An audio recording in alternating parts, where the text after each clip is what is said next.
Hello.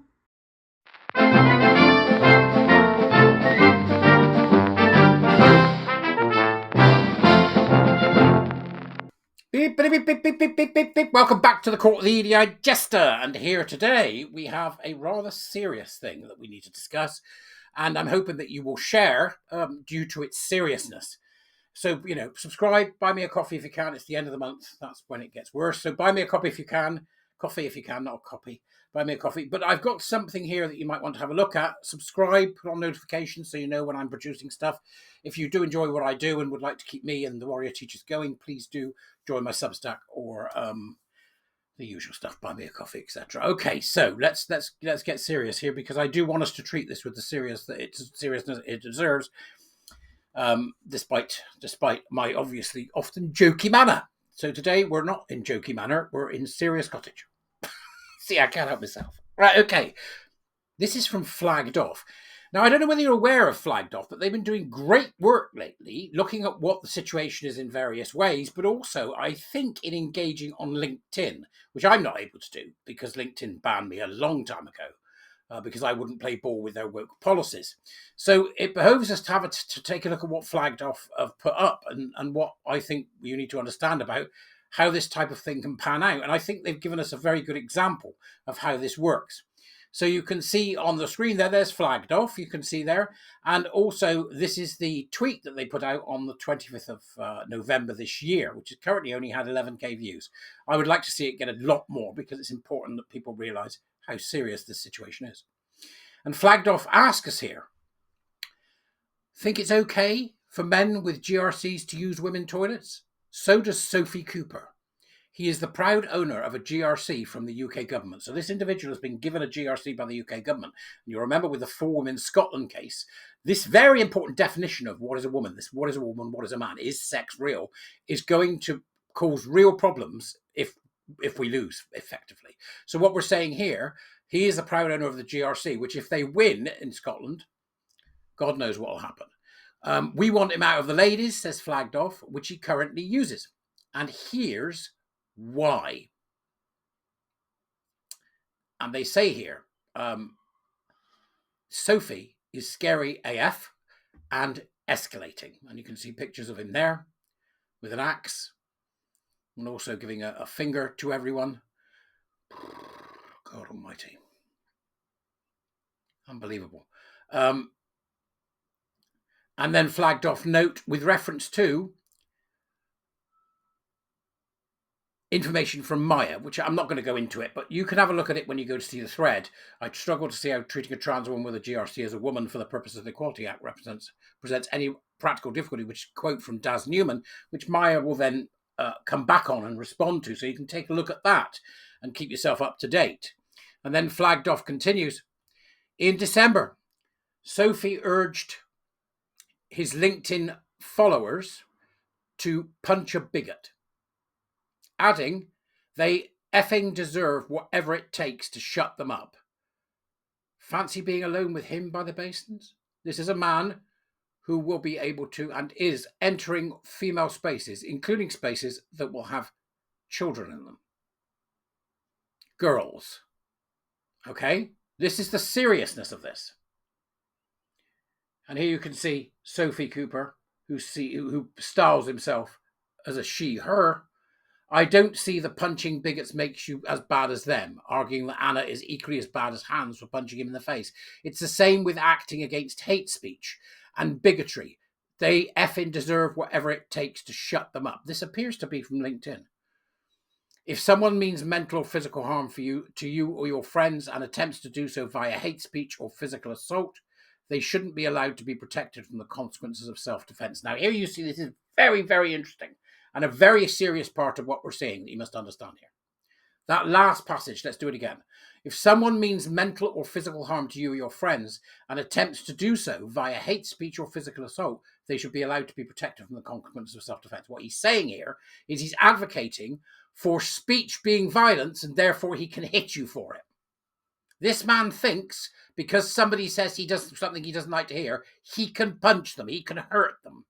That's what this man thinks. You understand this, right? You understand this, okay? And then he's got some violent imagery below. And yes, he had previously told us he uses the women's bathroom. Went to a public bathroom today, he says. Did a wee, washed my hands, held a door open to another woman who said, thank you. You're not another woman, mate. You're a man. Nobody got hurt. Trans women aren't a threat. You certainly are.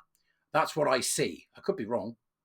Happy to be proved wrong. And notice he's tagged in there, look up at QIA. This man is nothing to do with gay men and gay women. Nothing. You can see there. And then we've got a month later, his GRC arrived. Got my gender recognition certificate and I'm crying. Means I can update my birth certificate, marriage certificate. Means he can continue to lie. It should be self-ID, but instead I had to jump through 2 years of bureaucracy. You shouldn't have been able to do it at all. This should have been a simple application, but instead conservatives have spread lies. It's not conservatives spreading lies. They spread the lie. And again, the inclusion there of the LGBTQIA, showing that the LGBTQIA has got nothing to do with gay men and lesbians. Because in the LGBTQ, or even in the LGBT, lesbians can be men and gay can be women. Just gay men can be women. So the LGBT has got nothing to do with gay men and women. That's what you must understand. It's really important that people get that. Spring and summer were filled with fun modelling shoots. Look at this. Right? So you can see, you'll be able to see it. Go and have a look for yourself.